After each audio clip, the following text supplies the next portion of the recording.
स्वस्थानी परमेश्वरी भगवती रक्षा गर हर घडी। हे स्वस्थानी भगवती, सम्पूर्ण भक्तजनहरूको मनोकामना पूरा गरिदिनुहोस्। हजुरको कृपा सबैमाथि रहिरहोस्। यो प्रार्थना गर्दै आज 28 अध्यायको पावन प्रसङ्ग लिएर तपाईँ समक्ष उपस्थित भएको छु।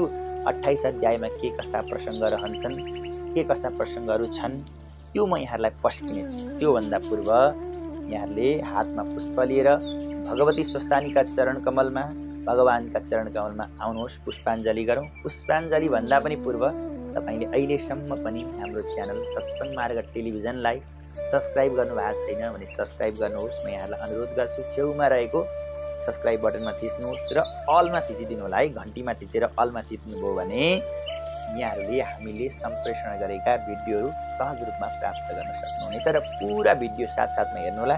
स्वस्थानी भगवतीको कृपा तपाईँमाथि रहिरहोस्। आउनुहोस् अब प्रार्थना गरौँ। प्रार्थना पश्चातमा यहाँलाई कथा सुनाउनेछु।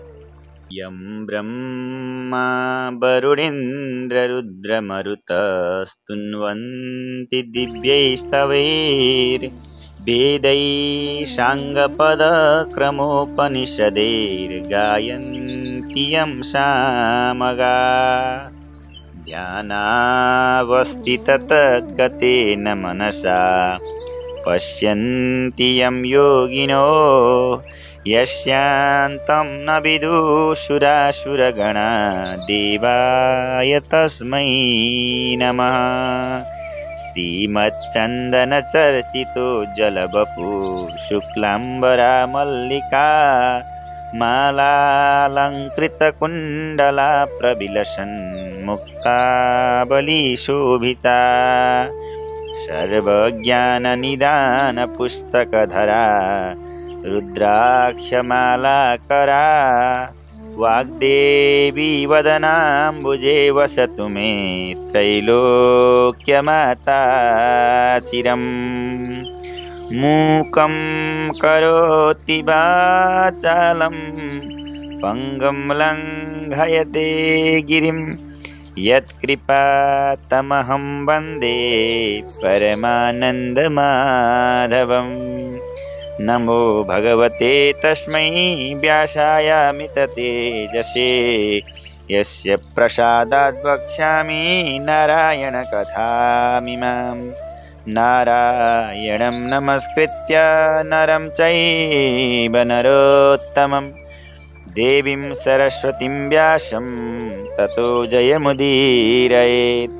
साष्टाङ्गं नमनं कृत्वा स्वस्थानी परमेश्वरीं कथां सुधोपमां दिव्या श्रुत्वाभीष्टफलं लभेत्।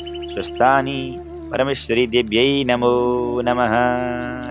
श्रोताबिन आउनुहोस् अब 28 अध्यायको पावन प्रसङ्गलाई श्रवण गरौँ। यो 28 अध्यायमा व्रतको उद्यापन र नवराज आगमनको वर्णन रहेको छ। कुमारजी आज्ञा गर्नुहुन्छ, हे अगस्त्य मुनि, आफ्ना घरमा आई आफूलाई उपदेश गर्ने महाशक्तिशाली सप्तर्षिहरूलाई आतिथ्य सत्कार गर्न अति उत्सुक हुँदै ती गोमा हातमा धागो लरिया लिएर अनि टाढामा रहेको चन्द्रज्योति नगरको कुनै एक बहरीका घरमा गएर खुसी हुँदै हतार हतार साथ भन्न लागिन्, आज मेरा घरमा सप्तऋषि आउनु भएको छ। उहाँहरूलाई खान दिनका निमित्त मलाई पान चाहिएको हुनाले यो धागाको सट्टामा 7 खिली पान देऊ न भनेर माग्नुभयो। धागो थोरै भए अरू ल्याएर दिउँला पनि भन्नुभयो। यो सुनेर पानवाला वहिरले भन्यो, हे माता, पान त सकिएको बेला पो पर्यो त। भए जति अघि नै बेचिसकेँ, हजुरलाई के दिनु र नपत्याए लौ भाँडो नै हेर्नुहोस् भनेर छोपिराखेको डालो उगारेर देखाए। तर पानले भरिराखेको डालो देखेर वरही आश्चर्य पर्दै गोमातिर हेरेर बोले, हे माता, तपाईँलाई छलेर ढाँटे जस्तो भयो। मैले त यसमा भएको सबै पान दिउँसै बेचिसकेर भाँडो थन्काइसकेको थिएँ। अहिले यत्रो पानको थाक कहाँबाट आयो? तपाईँले आफ्ना घरमा सप्तऋषि आउनु भएको र उहाँहरूलाई सत्कार गर्नका निम्ति मागेको हुनाले यो आश्चर्य हुन गएको भनेर शर्म मान्दै तपाईँ धन्य हुनुहुन्छ। मलाई धागो चाहिँदैन, यो 7 खिली पान म हजुरलाई राम्रो बनाइदिन्छु। यो लिएर जानुहोस्, झट्टै लगेर हजुरले अतिथिहरूको सत्कार गर्नुहोस् भनेर कत्था, चुना, ल्वाङ, सुपारी र मिठा मसला लगाएर गोमालाई हातमा उसले दियो र वरहीबाट पाएको त्यो पान लिएर खुसीले आकुल हुँदै गोमा पनि आफ्ना घरमा बल्ल बल्ल आइपुगिन्। हतार हतार गरेर भित्र पसेर हेर्दा त ऋषिहरूलाई देखिनन् र ठुलो विस्मतमा परिन्। मेरो जन्म धिक्कार रहेछ, यस्ता पूजनीय सप्त ऋषिहरू जस्ता अतिथिलाई आज आफ्ना हातले पान मात्र भए पनि दिएर सत्कार गर्न पाउँछु भन्ने कत्रो ठुलो धोको थियो। हेर, आज त्यो अपुरो नै रह्यो। यस्तै दुखीका झुप्रामा के बस्नु भनी नआइपुग्दै गई जानुभएको होला सायद भनेर निकै बेरसम्म अनेक कुरा मनमा सोचेर बसिरहन्। त्यति बेला अँध्यारो हुन लागेको थियो। केही पछि कसिङ्गर लाउन भनेर हातमा कुचो लिएर बढार्न खोज्दा ऋषिहरू बसेका प्रत्येक आसन मुनि एक एकवटा सुनका कौडी देखिन्। गोमाको अवस्था थाहा पाए र आफूले आफ्ना लोकबाट आउँदा ल्याएका ती सुनका कौडी सप्त ऋषिहरूले आफ्ना आफ्ना आसन मुनि राखिदिएका थिए। गोमाले ऋषिहरूको अनुग्रह बुझेर ती 7वटा सुनका कौडी बेचेर त्यसै द्रव्यले ऋषिहरूका उपदेश बमोजिम श्री स्वस्थानी परमेश्वरीको व्रत गर्ने निश्चय गरिन्। पर्खदा पर्खदै प्रत्येक वर्ष दिनपछि घुमी फिरी आउने पौष शुक्ल पक्ष पनि आइपुग्यो र पौष शुक्ल चतुर्दशीका दिन हात गोडाका नङ काटेर स्नान ध्यान आदि गरेर हविष्य भोजन गरेर भोलिपल्ट पूर्णिमाका दिनदेखि श्री स्वस्थानी परमेश्वरीको व्रत आरम्भ गरिन्। नित्य मध्याह्न कालमा बालुवाको शिवलिङ्ग र श्री स्वस्थानी परमेश्वरीको पूजा गरिसकेपछि कथा पढ्न लागिन्। कथा सुनिदिने आफू बाहेक अरू कोही नहुनाले उनी आफ्नै हृदयका ईश्वरलाई कथा सुनाउँथिन्। त्यही ओछ्यानमा बसेर पनि कथा भन्न लाग्थिन्। चन्द्रज्योति नगरका छेउछाउबाट पशु चराउन आउने गोठालाहरू केटाकेटीहरूले गोमाले एक्लै बोलेको सुनेर झुपडीको भित्तो उगारेर चियाएर हेर्थे। हे माताजी, किन यसरी एक्लै कराइरहनु भएको, के भयो हजुरलाई भनेर सोधे पनि तब गोमाले प्रसन्न भएर भनिन्, हे नानी हो, मेरो यो झुपडीमा स्वर्गलोकबाट सप्तऋषिहरू आएर श्री स्वस्थानी परमेश्वरीको व्रत गर भनेर मलाई आज्ञा गर्नुभएको हुनाले त्यही व्रत गरी उहाँहरूकै महिमा कथाको गान गर्दैछु। भगवतीको स्वस्थानीको गान गरेकी हुँ। कथा सुनिदिने आफू बाहेक अर्को कोही नभएकाले मैले आफ्नै ओछ्यानमा बसेर मेरो अन्तर्हृदयलाई सुनाइरहेको छु। अन्तःकरणलाई गोमाले भनेका यी वचनलाई सुनेर ती केटाकेटीहरूले आफूलाई दिउँसोका निम्ति ल्याएको खाजा गोमालाई पनि दिन लागे र सधैँ त्यसै गरी आएर कथा सुन्न थाले। जो सकेको फुल फल दूध ल्याइदिन थाले। गोमाले पनि श्री स्वस्थानी व्रतका प्रभावले गोठाला केटाकेटीहरूका बोली व्यवहारमा शुभ नै शुभ, मङ्गल नै मङ्गलले पूर्ण हुँदै गए जस्तो देख्न थालिन्। बालक गोठाला केटाकेटी मातापिता समेत यो कुरा धार्मिक प्रभाव देखिन थाल्यो यो कुरामा, जसबाट गोमालाई पनि अन्न वस्त्र द्रव्य आदि अभाव टर्दै गयो। जब महिना दिनपछि माघ शुक्ल पूर्णिमाको दिन आयो तब गोमाले सम्पूर्ण सामग्रीहरू तयार पारिन् र एकाग्र चित्तले भक्तिपूर्वक श्री स्वस्थानी परमेश्वरीको पूजा गरी ध्यान गरी हातमा अर्घ्य पात्र लिएर, हे स्वस्थानी परमेश्वरी, मलाई यी दुःखका सागरबाट पार लगाउनुहोस्। आफ्ना पिताका खोजीमा गएको मेरो पुत्र नवराज चाँडो आइपुगोस्। मेरो बालिका नै अवस्थाका बखतमा श्री महादेवले भिक्षुक रूप आएर दिएको त्यो श्रापबाट छुटकारा गराई मेरो एकमात्र पुत्र नवराजलाई सुखले परिपूर्ण गराइदिनुहोस्। यो लोकमा पनि अनि परलोकमा पनि भक्ति आस्था मेरो हृदयमा नटुटोस् कहिले पनि। हे जगदीश्वरी, यो ब्रह्माण्डको सृष्टि स्थिति र संहारकर्ता भएकी ब्रह्मा विष्णु र महेश्वर स्वरूपिणी शक्ति आदि र अन्त्यले रहित भएकी यस्ती तपाईँलाई कोटि कोटि नमस्कार छ। आमा, हे महेश्वरी, तपाईँका महिमाको वर्णन गर्न शेषनाग र सरस्वतीले पनि सकेका छैनन् भने म कसरी सकुनी र जानेर वा नजानेर मैले तपाईँको जे जस्तो स्तुति र पूजा गरेँ तापनि मबाट सन्तुष्ट भइदिनुहोस् आमा भनेर श्रद्धा भक्ति साथ नम्र भएर अर्घ चढाइन्। त्यसपछि दण्डवत प्रणाम गरेर चढाएका प्रसाद झिकिन्। चढाएका उपचार र प्रसादमा प्रत्येक भागबाट 108वटा रोटी, 8 अक्षता, 8 पुष्प, 8 सूत्र, 8 कुडका सुपारी, 8वटा पान बाती, 8 फल, 8 बिल्लपत्र र सगुन समेत अलग अलग पारेर यो मेरा पति अथवा पुत्र नवराजको भाग भनेर प्रेमपूर्वक परसारिन्। एक नैवेद्य र अन्य सामग्रीहरू 100 चाहिँ आफ्ना आफ्ना निम्ति राखिन् र ती मध्ये केही ग्रहण गरिन्। प्रसाद ग्रहण गरिसकेपछि त्यो रात्रिमा भजन कीर्तन नाचगान र कथा पढी जाग्राम बसिन्। रात निकै बितेको थियो। बाहिरबाट माताजी भनेर बोलाएको आफ्नै पुत्र नवराजको जस्तो स्वर सुनिन् र त्रिस्वस्थानी परमेश्वरीका कृपाले मेरो पुत्र अवश्य आइपुगेछ भनेर गोमा माता उठेर हतार हतार बाहिर आइन्। नवराजलाई देखेर हर्षका आँसु धार्दै छोरालाई हातमा समातेर भित्र लगिन्। छोरालाई आसनमा बसाएर बडो प्रेमले छोराको शिर सुमसुम्याउँदै सोध्न लागिन्, हे पुत्र, तिमीलाई सन्चै छ अनि तिम्रा पिताको खबर कतै पाइयो कि के भो बाबु? यतिका दिन कहाँ गएका थियौ? आमाको प्रश्न सुनिसकेपछि नवराजले पनि घरबाट हिँडेका दिनदेखिका सबै वृत्तान्त सुनाए। आफ्ना स्वामीको निधन भएको कुरा सुन्दा गोमालाई ठुलो पीर पर्यो। उनले आफ्ना निधारमा हात बजार्दै अनेकौं विलना गर्न लागिन्।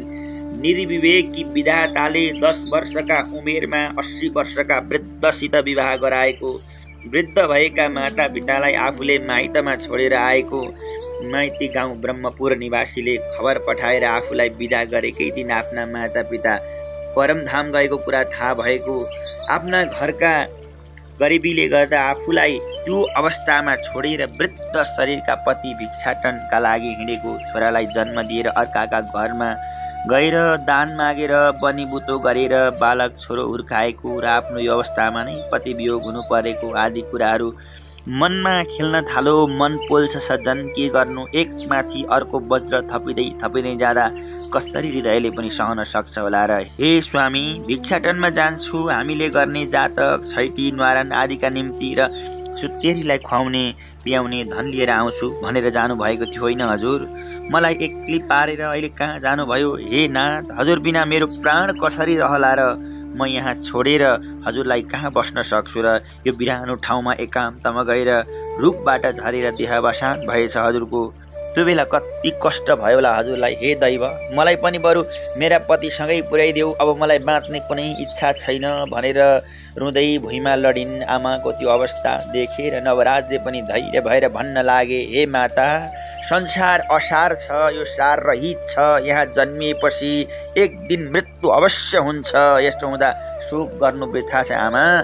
आदि धेरै वेद पुराण शास्त्र आश्रम धर्म ज्ञान वैराग्य आदिका धेरै प्रमाणहरू सहित देहको अनित्यता सुख दुःख यलोक परलोक यी कुराहरू बुझाएर आमाको शोक शान्त गराए। निकै दिन बितेपछि गोमाले पुत्रबाट ज्ञानार्जन लिएपछि एक न एकछिन यस्तो मात्र भयो कि गोमा सचेत भएर हेर्दा पूजास्थलका पनि जस्ताको तस्तै देखियो। त्यो पूजास्थल पनि दियो पनि बलिरहेको रहेछ, धूप बास्ना चलिरहेको रहेछ, चढाएका फुलहरू पनि नवैलाएर प्रसाद पनि ताजै लाग्यो। गोमाको होस ज्ञान आइसक्दा नवराज अघि जस्तै छेउमा बसेर सोध्दै थिए, अनि आमा, आजसम्म तपाईँले के खाएर रहनुभयो? यो आधा रातसम्म किन बस्नुभएको हजुर? यहाँ फुल देख्छु, फल देख्छु, धूपको बास्ना छ, प्रसाद चढाएका छन्। यो कसको पूजा गरेको आमा? अथवा यो के हो? आफ्ना पुत्र नवराजले बोलेको सुनेर गोमाले अलिअलि आँखा उगारेर नवराज घरबाट गएदेखि भएका सबै वृत्तान्त सुनाइन् र भनिन्, हे छोरा, तिमी थाकेर आयौ होला, कति भोक लाग्यो होला नि, तिमीलाई कति थकाइ लागेको छ होला। यहाँ मैले स्वस्थानी परमेश्वरीको प्रसाद राखिदिएको छु, खाऊ भनेर 8वटा पदार्थहरू नियम अनुसार दिइन्। नवराजले प्रसाद खाइसकेपछि गोमाले भनिन्, हे पुत्र, बुहारी चन्द्रावती माइत गएपछि तिमीलाई सम्झेर दुःखका दिन बिताइरहेकी थिए। जगन्माता पार्वतीको आज्ञा लिएर आउनुभएका सप्तऋषिहरूका उपदेशले त्रिस्वस्थानी परमेश्वरीको व्रत र पूजा गरेँ, अनि जसका कृपाद्वारा मैले धेरै दिनपछि आफ्नो छोरो देख्न पाएँ, छोराको मुख हेर्न पाएँ। उनको महिमा अत्यन्त ठुलो रहेछ। उनको महिमालाई त कहाँ गाएर सकिँदो रहेछ र छोरा। ध्यान पूजा विधि र महिमाका कथा पनि नवराजलाई सुनाइन्। यसरी जाग्रत रहँदा समय बितेको पत्तै नपाई भुइँमा उज्यालो खस्यो। त्यो दिन परदेशबाट नवराज घरमा आइपुगेको 1 पक्ष बितिसकेको थियो। शोक सागरमा डुबेकी आमालाई नवराजले वेद पुराण र धर्मशास्त्र अनुसारको राम्रो कथा सुनाएर ज्ञान दिएर सान्त्वना दिइरहेका थिए। नवराजले भने, आमा, तपाईँ धन्य हुनुहुन्छ। परम महिमाले युक्त भएकी श्री स्वस्थानी परमेश्वरीको व्रत र पूजा गर्नुभयो। मलाई साह्रै सन्तोष मिलेको छ। अब म गङ्गाजी पुगेर स्नान गरेर आउनेछु। अनि फेर्ने वस्त्र बोकेर गङ्गा स्नान गर्नका लागि हिँडे र गोमाले पनि पूजा भरिका फुलपाती र लिङ्गो लगेर विधिवत गङ्गामा विसर्जन गरी गङ्गाको तीरमा पुगेर स्नान सन्ध्या तर्पण अनि सूर्योपासना आदि नित्य कर्म सकेर नवराजले हरिहर भगवानको पूजा र उपासना पनि गरे। सन्तुष्ट भएका हरिहरले गङ्गाजीबाट प्रत्यक्ष रूपमा निस्किएर नवराजलाई दर्शन दिएपछि यो बाणी आज्ञा भयो, हे नवराज, तिम्री माता गोमाले गर्नुभएको श्री स्वस्थानी व्रतका अनुष्ठानले हामी सन्तोष भयौँ। यहाँबाट गङ्गाका दक्षिण भागमा एउटा लावण्य नाम गरेको देश छ। त्यस बखतमा त्यहाँ कुनै पनि राजा छैनन्। त्यहाँका मन्त्रीहरू, सन्त, महन्त, विद्वान, बुद्धिजीवी र सबै देशभक्त प्रजाहरू मिलेर ऐरावतका उत्तम वंशमा छानिएको एउटा विशेष बुद्धिमान हात्तीलाई शुभ साइतमा सुवर्ण कलश र पुष्पमाला लिएर राजा रोज्न भनेर पठाउने भएका छन्। अब तिमी त्यो लावण्य देशमा जाऊ, हामी गएर त्यो राजहस्तीमा प्रवेश गर्नेछौँ र तिमीलाई नै त्यो सुवर्ण कलश जलले अभिषेक गरी पुष्पमाला पनि तिम्रै गलामा पहिराइदिनेछौँ र तिमी त्यहाँका राजा हुनेछौ। त्यो तिमी माथि प्राप्त भएको जुन कृपा हो, तिम्री माता गोमाको सत्कर्म र भगवती स्वस्थानी परमेश्वरीको व्रतको प्रत्यक्ष वरदान हो है बाबु, यो बुझ। यो आज्ञा भयो। हरिहर भगवानको त्यस्तो बाणी सुनेर प्रसन्न भएर भक्ति र धैर्यताका साथ दुवै हात जोडेर नवराजले पनि स्तुति गरे। यौतौ शङ्ख कपाल भूषित करौ, मालास्ति मालाधरौ, देवौ द्वारवती मसान निलयौ, नागारी गो वाहनौ, द्वित्रक्षौ बलिदक्ष यज्ञमथनौ, मेघादिराज प्रभो, पापं मे हरतां सदा हरिहरौ, श्रीशैलजा वल्लभौ, यं वै वेदो वेदनो नैव विष्णुर्, यं वा वेदा नर्षयो नैव वाणी, तं देवी सम्मट्टसः पुल्पबुद्धि, यर्थार्थाद्वै वेद्य हो विश्वनाथम। एउटै स्वरूप भएका हे हरिहर, हे भगवान विष्णु, हे शङ्कर, आफ्ना आफ्ना हातमा शङ्ख र नरमुण्ड लिएका, वनमाला र अस्थिमालाले वक्षस्थलमा शोभा पाएका, द्वारका धाम र महामसानमा वास गर्ने गरुड वाहन भएका वृषभ वाहन छ, जसको जो दुई नेत्र र त्रिनेत्र युक्त हुनुहुन्छ, बलि राजा र दक्ष प्रजापतिको यज्ञ जसबाट मन्थन भयो, मेघ झैँ श्याम वर्णको र पर्वतराज हिमालयको जस्तो ज्योति जसको छ, जो लक्ष्मीका पति हुनुहुन्छ, जो पार्वतीका प्रिय हुनुहुन्छ। हे द्विदेव, हे हरिहर, मेरा पाप पुञ्जलाई सदाका निमित्त हरण गरिदिनुहोस्। हे विश्वनाथ भगवान, हे देवेश, हजुरका महिमालाई न वेदले जान्दछन्, न भगवान विष्णुले जान्नुहुन्छ, न ब्रह्माले जान्नुहुन्छ, न ऋषिहरूले जान्दछन्, न सरस्वती आमाले नै जान्नुहुन्छ। म झैँ अल्प बुद्धि हुनेले हजुरको यथार्थ महिमालाई कसरी जान्ला र प्रभु? म त अनाथमाथि कृपा गरी दर्शन दिनुभयो। म धन्य रहेछु। सहनशीलता, सदाचारिणी, धैर्य र पति भक्ति परायण माताका गर्भमा वास गरेर मैले जन्म लिएको सार्थक भयो आज। हे भक्तका पालक, दुष्कर्महरूको नाश गराएर सत्कर्मीहरूका कष्ट हरण गर्ने, विश्व ब्रह्माण्डको सृष्टि स्थिति र संहार गर्ने, पाप र पुण्यका साक्षी हे प्रभु, हजुरहरूमा मेरो कोटि कोटि नमस्कार छ, कोटि कोटि प्रणाम छ। हजुरहरूको महिमा गान गर्न चतुर्मुख भएका ब्रह्मा र सहस्र शिर भएका शेषले पनि सक्दैनन् भने अरू कसले सक्ला र प्रभु? के भनौँ र हजुरलाई? हजुरहरूको महिमा अपरम्पार छ। हे भुवनपति, हे हरिहर, मेरो हृदयमा हजुरको भक्ति निश्चल भएर रहिरहोस्। यसरी नवराजले गरेको स्तुति सुनेर तथास्तु भनेर भगवान हरिहर गङ्गाका मध्य भागमा नै अन्तर्ध्यान हुनुभयो। हे अगस्त्य मुनि, श्री हरिहरको दर्शन प्राप्त गरेपछि नवराज पनि सूर्यको जस्तो तेज लिएर घरमा आए अनि आफ्ना छोरालाई देखेर आश्चर्यमा परेकी गोमाले सोधिन्, हे पुत्र, आज तिमीलाई किन मैले अत्यन्त तेजवान देखिरहेको छु? कतै यस्तो के कारण छ? के भयो होला भन बाबु, कि साँच्चीकै मेरो छोराले कुनै तेज प्राप्त गरेको हो? आज त म आफ्ना छोरालाई स्वर्गका राजा इन्द्रभन्दा पनि सुन्दर देख्दैछु।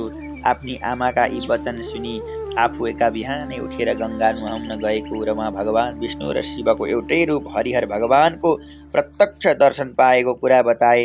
भगवान हरिहरबाट आफूलाई लावण्य देशको राजा हुने वरदान समेत पाएको शुभ कुरा पनि आफ्नी आमालाई प्रेमले गदगद हुँदै भने र नवराजले सुनाए, हे माता, तपाईँका सत्कर्म र पुण्यका प्रभावले नै मैले यस्तो वरदान पाउन सकेको हुँ भनेर आफ्नी आमाका मुखमण्डलमा प्रसन्न हुँदै नवराजले हेरे। यो देखेर झन् खुसी हुँदै गोमाले भनिन्, हे पुत्र, हरिहर भगवानका कृपाले लावण्य देशको राजा भएर प्रजाहरूको प्यारो भएस् भनेर आफ्नी दाहिने हात पुत्र नवराजका शिरमा राखी प्रेमाश्रु झार्दै आशिष दिइन्। नवराज पनि श्री स्वस्थानी परमेश्वरीको रूपलाई मनमा लिएर आफ्नी आमाका दुवै चरणमा शिर राखेर ढोगेर लावण्य देशतिर लागे। बाटामा पर्ने तुलसीका मोठमा वर पिपल मन्दिर साधु सन्त वृद्ध वृद्धा बालक गौ आदिलाई दायाँ बायाँ पार्दै ढोग्दै मनमा देवी देवताको नाम सम्झँदै नवराज लावण्य देशमा पुगे। कुमारजी आज्ञा गर्नुहुन्छ, हे अगस्त्य मुनि, आफ्ना पुत्रले लावण्य देशतर्फ प्रस्थान गरिसकेपछि गोमाले चन्द्रज्योति नगरका पुराना इष्टमित्र र यजमानलाई भेटेर नै यो शुभ समाचार सुनाउँदै भनिन्, हे इष्टमित्र, हे यजमानवृन्द, तपाईहरूले मेरो हेरचाह र रक्षा गर्दै आउनुभयो। मेरो दुःख कष्टका दिनमा साथ दिनुभयो। मेरा पुत्रको जन्म समयदेखि लिएर हेरचाह गर्दै विद्या अध्ययन व्रतबन्ध र विवाह पनि गराइदिनुभयो। न्वारानका दिन गुरु पुरोहितले उसका अङ्गका लक्षणहरूलाई हेरेर ग्रहको फल हेरेर भविष्यको फल बताउनु भएको थियो र यी सबै आशीर्वाद परिपूर्ण हुन लागेका छन् भनेर सबैलाई श्री स्वस्थानी परमेश्वरीको महिमा बताउँदै प्रसाद बाँडिन्। गाई वस्तु हेर्न आएका झुपडीका वरिपरि आएर खेल्ने केटाकेटीलाई पनि प्यारो गर्दै प्रसाद खान दिइन्। आफ्नो रक्षा र हेरचाह गर्ने बुढा पुराना जनहरू, गुरु पुरोहितहरू र यजमानहरू मध्ये कतिले यो लोक छोडिसकेका थिए, तिनको उत्तम गति भएर तिनका आत्माले सुख शान्ति पाउन् भनेर माता स्वस्थानी परमेश्वरीसित प्रार्थना गरिन् अनि सबैजना प्रति कृतज्ञता प्रकट पनि गरिन्। उता लावण्य देशका मन्त्रीहरू, राजगुरुहरू र देशवासी सबै प्रजाहरू मिलेर सुवर्णको कलश र फूलको माला हात्तीलाई दिई मङ्गल बाजाका साथ राजा खोज्न भनेर हात्तीका अघि पछि ठुलो लर्को राजदरबारबाट बाहिर निस्कियो। नाना श्रृङ्गारले सुसज्जित भएको आफ्ना सुँड र दारामा सुनको कलश र फूलको माला लिएर हात्तीका अघि पछि लोकपालहरू पनि कुदिरहेका थिए। आफू राजा हुने आशा लिएर राम्रा राम्रा वस्त्र अलङ्कार पहिरेर हिँड्न लागेका थिए सबै जनहरू। त्यसै बेला गोमा पुत्र नवराज पनि त्यहाँ पुगेर हात्ती आउँदै गरेको देखेर एउटा दोबाटाका एक किनारमा लाम लाग्नेहरूका छेउमा बसे। ठिक त्यसै मौकामा भगवान श्री हरिहर हात्तीका मनभित्र प्रवेश गर्नुभयो र त्यो हात्तीले अन्यत्र कतै नहेरिकन सरासर गएर नवराजका गलामा फूलको माला पहिराइदियो, सुवर्ण कलशका जलले अभिषेक गर्यो र यो देखेर लौ यो हात्ती बौलायो, यहाँ कोही क्षत्रियको छोरा नै नभए जस्तो सरासर गएर ब्राह्मणको बच्चाका गलामा माला लगाइदियो भनेर जनसमूहमा ठुलो कोलाहल भयो। कोही भन्न लागे, कसरी हात्ती बौलाउँथ्यो, तिमीहरूको पागल भयौ त, हेर हेर बोली मात्र छैन, अरू थोक त मानिसमा भन्दा हात्तीमा ज्ञान हुन्छ है। ब्राह्मण क्षत्रिय वैश्य शूद्र जो भए पनि उसका प्रारब्धले सत्कर्मले उसले त कुल धर्मका अनुसार मातापिताका पुण्यले राजामा वर्ण गरेको हो र बिना नारायणका अंशले बिना ईश्वरका कृपाले कोही पनि राजा हुन्छु भन्दैमा राजा भइहाल्छ र जो राजा भयो आफ्ना प्रारब्ध र पुण्यका प्रभावले भयो। सब चुपचाप भएर सम्झाए। उता हात्तीले आफ्ना सुँडले नवराजलाई थपक्क उठाएर आफ्ना पीठमा राखेर दरबारतिर लिएर गयो। गुरु पुरोहित र मन्त्रीहरूले सुदिन र शुभ लग्न ठहराई नवराजलाई विभिन्न वस्त्र अलङ्कारले सजाएर त्यस देशकी राजकुमारी लावण्यवती कन्याका साथमा विधिपूर्वक विवाह गराएर रानी बनाए। त्यसपछि गुरु पुरोहित र मन्त्रीले भने, हे महाराज, राज्याभिषेकको शुभ दिन ठहराई राज्याभिषेक ग्रहण गरिबक्सियोस्। चाहिने सामग्रीहरू सबै थोक जुटाएर ठिक गरेका छौँ। यी कुरा सुनेर नवराजले भन्नुभयो, हे मन्त्रीगण, हे गुरुवृन्द, हे पुरोहित वर्ग, मेरी माताले पहिले नदी अरू कसले दिएको अभिषेक म कसरी लिउँ र? चन्द्रज्योति नगरको सहरदेखि बाहिर एउटा खरले छाएको सानो झुपडी छ। त्यो झुपडीमा गोमा नाउँ गरेकी ब्राह्मणी बस्नुहुन्छ। उहाँ नै मेरी माता हुनुहुन्छ। उहाँलाई लिन पठाउनुहोस्। नवराजको यस्तो हुकुम सुनेर मन्त्रीले आफै गएर राजमातालाई ल्याउने निधो गरे। विभिन्न पालकी, नाना वस्त्रहरूले, अलङ्कारले, डोलेहरूले, फौज समेत लिएर बाजा बजाउँदै चन्द्रज्योति नगरका निमित्त बाटो लागेर सोच्दै खोज्दै उहाँ पुगेर गोमालाई भेटेर प्रणाम गरेर मन्त्रीले भने, हे राजमाता, हजुरका सुपुत्र नवराज लावण्य देशका राजा भइबक्सन छ। म त्यो देशको मन्त्री हुँ। महाराजबाट हजुरलाई उहाँ बोलाइ बक्सिएकाले म लिन आएको हुँ भन्नुभयो। वस्त्र अलङ्कार ल्याएको छु, यो पहिरिएर हजुर जानका निमित्त तयार भइबक्सियोस् भनेर बिन्ती गरे। मन्त्रीका कुरा सुनेर हर्षले गदगद भएपछि त्यसपछि राजमाताले पालकीमा बस्नुभयो र फौजका लावा लस्कर अघि पछाडि लागे अनि भरिया सुसारे सहित भएर लावण्य देशतिर मन्त्रीहरूले प्रस्थान गरे। यो कुरा चन्द्रज्योति नगरका सबैतिर फैलियो र गोमालाई र उनलाई लिन आएका मानिसहरूलाई हेर्न त्यो नगरका नर नारीहरूको ओहिरो लाग्यो। आफ्ना आफ्ना काम छोडेर हत्तपत्त दगुरेर आउँदा कसैको केश खुस्टिएको थियो, कोही वस्त्र लगाउँदै गरेका, कोही खाँदै गरेका, कोही भोजन छोडेर आएका, कसैले बच्चाहरू रुवाउँदै र कसैले एक अर्कामा टाउको ठोक्काउँदै आएको देख्न थाल्यो। अघि पछि फौज र माझमा पाल्कीभित्र गएकी गोमा ब्राह्मणीलाई देखेर मानिसहरू आपसमा अनेक कुरा गर्न लागे।